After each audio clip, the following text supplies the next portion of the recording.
But let's start with Ashley Phillips. I'll start with you on this one, Johnny. Are you excited about this guy? Is he another one that we kind of park and send away on loan or something?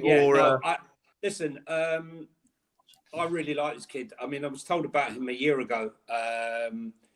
He was 16, just coming up 17. I mean, he's not your average 18-year-old. 6'4", powerhouse, left foot, right foot. He's got pace. England international. I think he's played 8 games. I've only seen a few. Yeah, 8 games in the championship, correct? Yeah, 8 games in the championship, in a tough championship.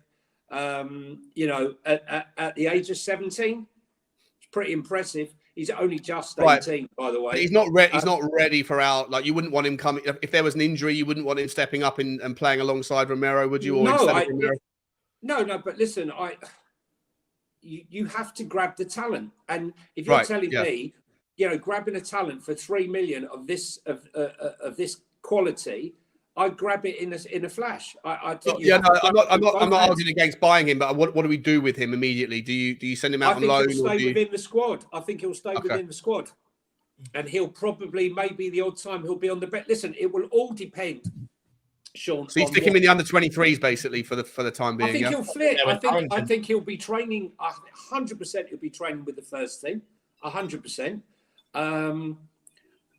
He would only go back on. I can't see the benefit of him going back on loan to Blackburn, to be honest with you.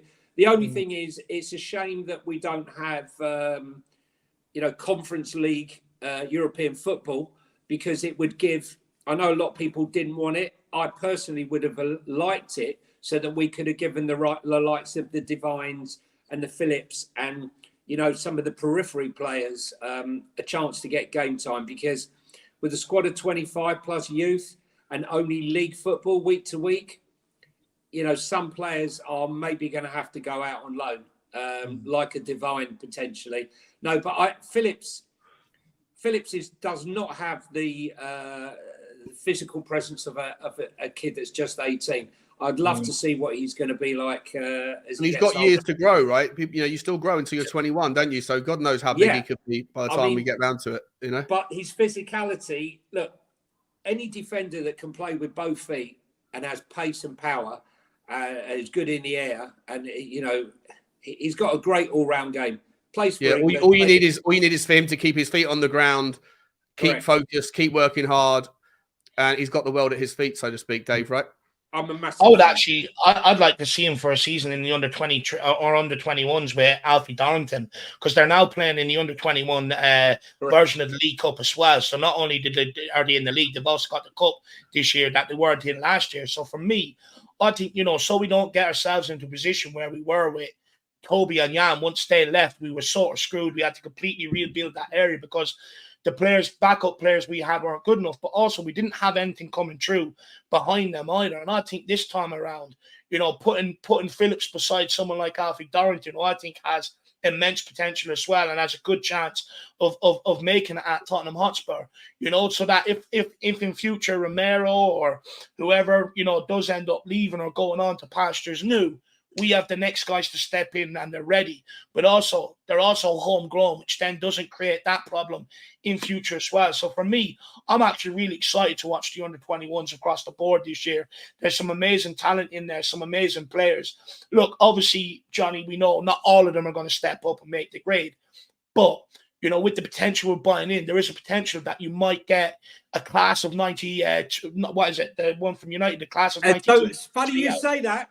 I think you and I are singing off the same hymn sheet, because I've been saying that's what I've been saying for since end of last season. This is the class of 93 United. This is ours, and I say, it's a bold statement. A lot of players they never come through. This is the greatest group of talent that I've witnessed at the club since I've been a fan. It is, and the main ones aren't necessarily the ones that, Rio, Kitamarian, right? What player he is, what player he's going to be, right? Tyrese Hall as well. I like Tyrese Hall. Yeah, the focus is on Mikey Moore and Dorrington and Donnelly, but Rio for me looks like an absolute baller. You got the Craig boys. There's lots and lots to be excited about. I'm not sure about Lancashire and Sosop Bell. but we're bringing more players. And look at, I mean, Papa Sarr. Yeah. You know? But we got to keep, like, to these contracts, every single year, it seems like we're at risk of losing these players. Is that because of their age? I don't understand how youth contracts work. Cost up big money for the first time ever. We paid the money, right? Yeah. To keep these guys, right? We had a wage structure for a period of time where everyone sort of earned the same, because the idea behind it, I think, who would put it in place? What's the guy that recently left there? What the head is? Oh, yeah, I know who you mean. Yeah. Yeah, he originally, Rastrick, was it Rastrick? Dean Rastrick, maybe? I think it was. He originally had a system in place that he believed, you know, everyone gets paid the same, keep them hungry. Whereas Paratici came in, changed that, and said, if you want to keep hold of your best talents and you want to attract the best talents, you have to pay what they're worth. That's how we were able to get Herbie James off City, Callum Logan off Ipswich and stuff like that. But also, we now tied these guys down to long-term contracts. Some of them are on 4-5-year contracts. Some of them are on 3-year contracts. So you shouldn't actually have that problem again when it comes to that. Whereas before, coming through the schoolboy system, they're just getting renewed for another year. Whereas now we've took a different approach to that, and we're actually starting to tie these guys down. Yeah, it's interesting. I mean, I didn't know about that. I'll have to look into it. So Tottenham have shot themselves in the foot by trying to be fair to all the youth players, saying that you're not, until you've made it, till you sign professional terms, we're not going to pay you any differently to anyone else. But other clubs have been paying money, and that's why the likes of Chelsea and Man City have historically been able to capture all of the talent that's out there, because they're willing to pay the fees to the parents or whatever else to keep them in. Okay, right. Well, it seems like this doesn't seem like rocket science to figure out where the difference is then, right? Like, just think about the future and make some sensible decisions now. So Mikey Moore, he signed the new contract recently. So he's been, even though he's still on schoolboy terms, it rolls on. He rolls on to another contract after, I believe. So he's getting paid like whatever, £1,000 a week now, rather than 300 quid a week like you would normally do. It would be within the laws of how you do it. But, you know, listen, that group of kids are very, very tight. Okay, they're very tight. Don't forget, Ashley Phillips also plays with the England boys, so he will know Devine and he will know all of them. Right, they're all very tight. I mean, this is it. Alex Scott is big friends with them all, and he would have loved to have come to the club, no doubt.